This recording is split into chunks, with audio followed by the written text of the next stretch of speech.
இப்ப நீங்க உங்களுக்கு நிறைய அனுபவம் இருக்கும்ல பேயோட. அதுக்கு தானே மச்சான். அந்த வகையில நீங்க பார்த்ததுல ரொம்ப வினோதமான பேய்ங்க இது அப்படின்னு எதை சொல்லுவீங்க?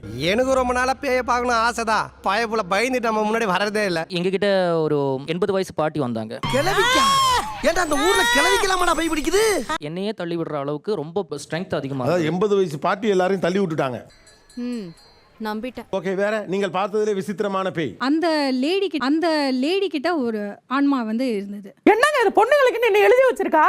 தூங்கவே முடியாது. 20 வருஷமா ஒரு நிமிஷம் கூட தூங்க முடியாது. செத்தால கண்ணை திறந்துகிட்டே சாவ, ஆனா தூங்க மாட்டேன். வேற விசித்திரமான பேய்? ஒருத்தனுக்கு வந்து பேய் பிடிச்சிச்சுன்னு சொன்னாங்க. சரி, பேய் பிடிச்சத உடம்புல வந்து ப்ராப்ளம். அவன் அடிக்கடிக்கு ஏதாவது ஒரு கோயில் குளம் போய் தூங்கிட்டு இருந்தான். இது என்னடா பிரச்சனை தேடி கண்டுபிடிச்சேன். ஏன் கண்டுபிடிப்பை பத்தி நீங்க கேள்விப்பட்டீங்கன்னா நீங்களே அசந்து போயிருவீங்க. எங்க அசத்து?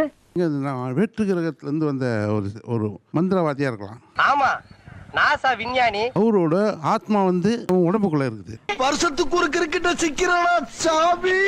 அதாவது இந்த பேய் ஏலியன் பேய். அது உனக்கு என்னப்பா, நீ பைத்தியம். அது ஒரு ஏலியன் பேய்னு எப்படி கண்டுபிடிச்சீங்க?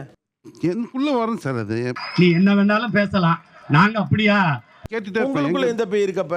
எங்களை நிறைய இருந்தது. வெளியே தெரிகிறது ஒரு உருவம், ஆனா உள்ள தெரிகிறது பல ரூபங்கள்.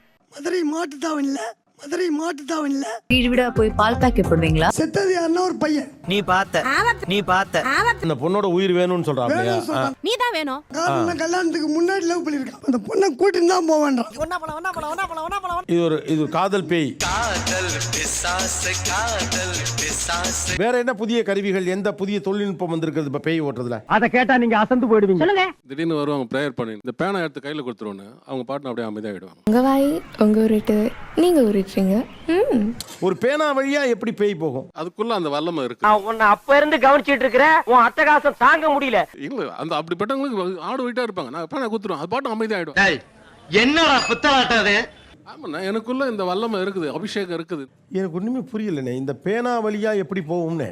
அதுக்காக கலர் கலரா 10 பேனாவை பாக்கெட் நிறைய குத்திக்கிட்டு இவன் அட்டகாசமும் அழிச்சாட்டியும் தாங்க முடியல.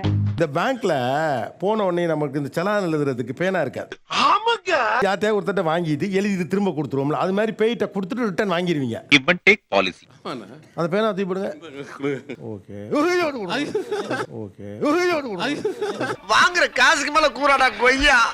இல்ல, பேய் பறக்குன்னு வெளியில போட்டா அது ஒரு மாதிரி கோட்டை கிழிச்சுக்கிட்டு போச்சு.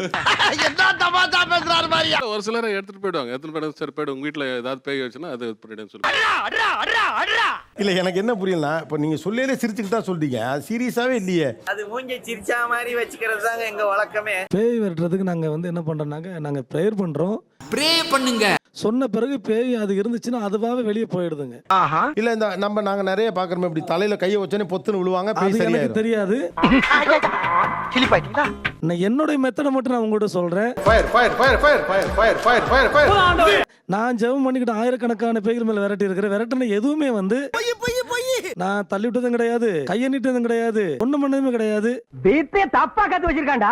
அங்க டாக்ஸ் எல்லாம் கத்திக்கிட்டு இருக்கு. என்னன்னே தெரியல, எனக்கு ரீசனே தெரியல. தண்ணி வைங்கப்பா. சோ வெளியே போய் பாக்குறப்ப எனக்கு மேல ஒரு 6 அடி இருக்கும் சீலிங் ஹைட்ல வந்துட்டு எனக்கு முன்னாடி ஒரு உருவம் நிக்குது.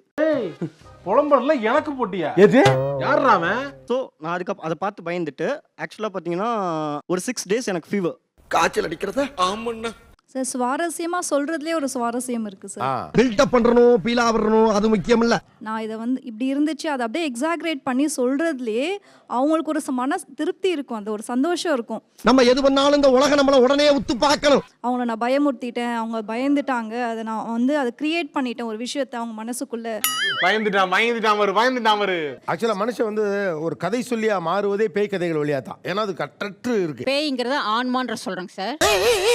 ஆன்மாவை உயர்த்துதல், அதை எங்க கொண்டு போகணுமோ அங்க கொண்டு போய் சேர்த்துற வேலையை நாங்க. அதான் எந்த முறை எதுக்கு? அது காஷுவல் பாடின்னு ஒன்று இருக்குங்க சார். இந்த இடம் தான் தெரியல இடம்.